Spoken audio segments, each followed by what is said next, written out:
ആ സമയത്തായിരുന്നു അമ്മയുടെ അസുഖം രൂക്ഷമായത്. അത് തെല്ലൊന്നുമല്ല ആവണിയെ വിഷമിപ്പിച്ചത്. ആ വർഷത്തെ മഴക്കാലം വളരെ കഷ്ടത്തിലായിരുന്നു ആവണിയുടെ വീടിൻ്റെ ദുരവസ്ഥ. വേനൽ മഴ തന്നെ, കാറ്റും ഇടിമിന്നലും നിറഞ്ഞ അന്തരീക്ഷം ആവണിക്ക് ഭീതിജനകമായിരുന്നു. അവൾ ദാമോദരൻ ചേട്ടനോട് പറഞ്ഞ് ഒരു കൊച്ചു വാടക വീടിന് മുൻകൂർ പൈസ അടച്ചു. അതിനുശേഷം അവിടേക്ക് മാറി. ആദ്യത്തെ വീട്ടിൽ നിന്നും കുറച്ച് തെക്കു മാറിയായിരുന്നു വാടക വീട്. ഓടിട്ട ഒരു കൊച്ചു വീട്, 2 മുറികളുള്ള ആ കൊച്ചു വീട് അവൾക്കിഷ്ടമായി.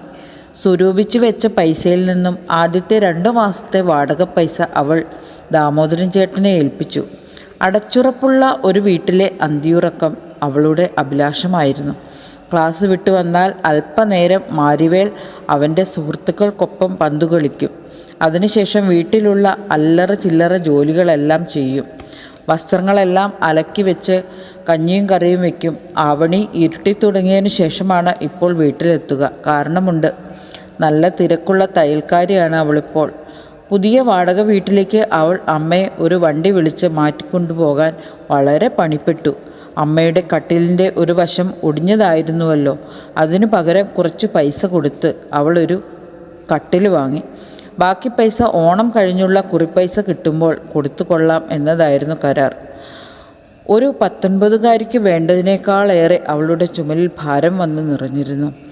അവളുടെ മീതെ തൻ്റെ വലതുകരം വെച്ച് അമ്മ നിറകണ്ണുകളോടെ അല്പനേരം അവളോട് സംസാരിച്ചു.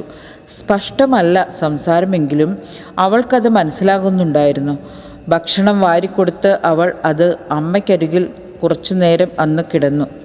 മാരിവേലിൻ്റെ പരീക്ഷ സമയമായതുകൊണ്ടാകാം അവനിപ്പോൾ ഉറക്കം കുറവാണ്. ഏതു സമയവും അവൻ പുസ്തകത്തിന് മുൻപിൽ ഇരിക്കാറുണ്ട്. ഉറക്കെ വായന കേൾക്കാറില്ല. പക്ഷേ ആവണിക്കറിയാം അവൻ പഠിക്കുകയാണെന്ന്. തൻ്റെ അക്കച്ചിയുടെ കഷ്ടപ്പാടും തങ്ങളുടെ ദാരിദ്ര്യവും അവനെ നന്നായി അറിയുന്നുണ്ടായിരുന്നു. സ്കൂളിൽ നിന്നും കുറച്ച് അധ്യാപകരുടെ നേതൃത്വത്തിൽ ആ വർഷം മാരിവേലിന് പുസ്തകങ്ങളും ബാഗും യൂണിഫോമും കിട്ടി. അത് ആവണിക്ക് വളരെയേറെ സഹായകമായി.